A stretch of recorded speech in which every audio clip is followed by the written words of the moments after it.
I want to talk about this theory that the Senate Democrats betraying all of us last night was a retaliatory move to punish everybody for Zoran Mamdani getting elected. Last night, I was on a phone call with my 21-year-old. She gave me permission to post it, so I did, where we were processing the news of what happened. And she was the first person that I heard offer this suggestion. Like, do you think this is retaliation? Right, because Zoran Mamdani represents everything that scares the shit out of establishment corporate Democrats, like all of those who betrayed us yesterday. Because, right, Mamdani was in a race where he was up against an establishment candidate, and all of the money, corporate interest, billionaires, all of that was behind Cuomo. Despite the fact that he was a serial sexual harasser, nobody seemed to care about that. Right, everybody was behind Cuomo in the primary. Everybody from the establishment. Bill Clinton endorsed him. He represents everything about corruption in the Democratic Party that so many of us loathe because it is destroying our democracy. We, the people, demand representation, and establishment corporate Democrats, they only care about representing the interests of like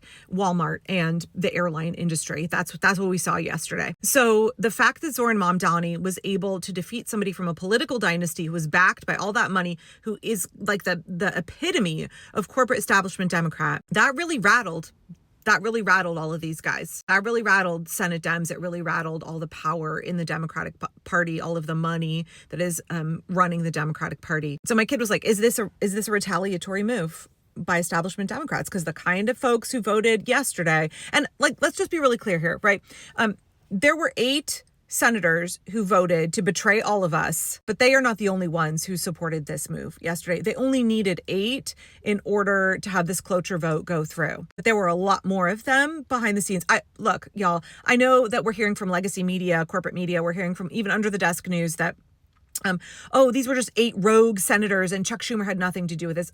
Bitch, please. Okay. We know better than that. This was a coordinated move by far more Senate Democrats than just these 8.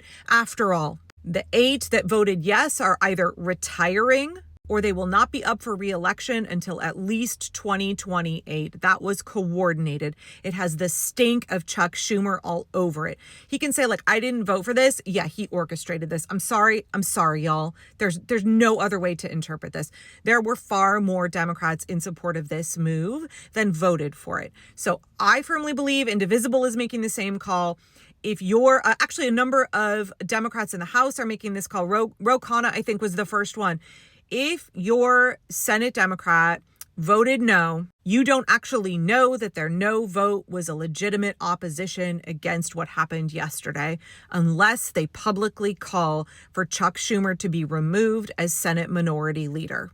If your senator voted no yesterday, I really encourage you to call and email and demand that they publicly move for Chuck Schumer to be removed from power. If they don't do that, we need to make it very clear. Okay, we know that you actually secretly were in support of this plan. You were secretly in support of what Chuck Schumer and those 8 Democrats, 7 and 1 independent, did yesterday. If you do not come out against Chuck Schumer, then we know where you stand. Your no vote is worthless. But getting back to this thing about Mamdani, like what do y'all think? Do you think this was a retaliatory move? Like, what motivation do you think there was for this catastrophically stupid move? Unbelievably stupid move on so many levels. I know that there was prioritization of all of the money that is has bought and paid for these Senate Democrats. I know that. I know they're beholden to their corporate donors, their dark money. They're beholden to foreign interest, not to us. They don't actually represent us. But do you think there's more to it than that? Do you think there is any merit to this claim that it's a retaliatory move against what happened in New York? Because, my kid said it, but then I've seen that repeated all over social media, on TikTok, on Blue Sky, on Meta platforms. This is something that people are tossing around. And I wonder what you think of it. I don't know.